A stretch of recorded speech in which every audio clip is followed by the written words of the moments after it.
হরে কৃষ্ণ বন্ধুরা, অনেক দিনের ইচ্ছে ছিল যে আমাদেরও একটা ফ্রিজ হবে। সত্যি বলতে আমাদের বাড়িতে একটাও ফ্রিজ ছিল না।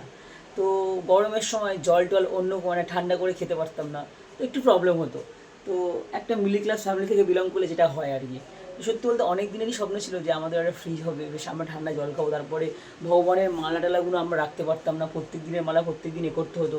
তো ফাইনালি মানে এই পূজার সময় তো সত্যি মানে রাধা মাধবের কৃপাতে আর মানে আমাদের দুই ভাইয়ের সব কিছু এতে ফাইনালি আমাদের একটা ফ্রিজ হয়েছে।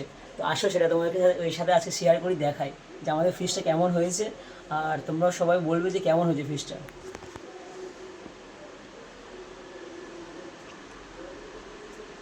এই পুরো ফ্রিজ এই জাস্ট একদিন আগে ডেলিভারি দিয়ে গেছে, এখনও পর্যন্ত কিছু সেট আপ করে দিয়ে যায়নি।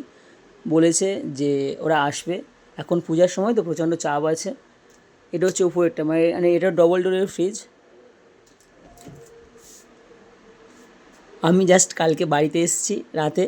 তো আমি আমাদের মায়াপুর থেকে মালপোয়া নিয়ে এসেছি, সেটা ফ্রিজের মধ্যে রাখা আছে। আর শশা আছে, আর কিছুই নেই, পুরো ফাঁকা।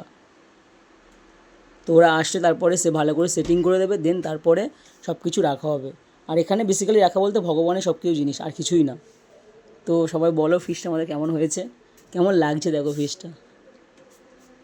সত্যি অনেক দিনের একটা স্বপ্ন মানে আর কি পূরণ হলো। আর এইসব ছোটো ছোটো স্বপ্নগুলো তো পূরণ করতে এত আনন্দ লাগে, জাস্ট সেই লেভেলের।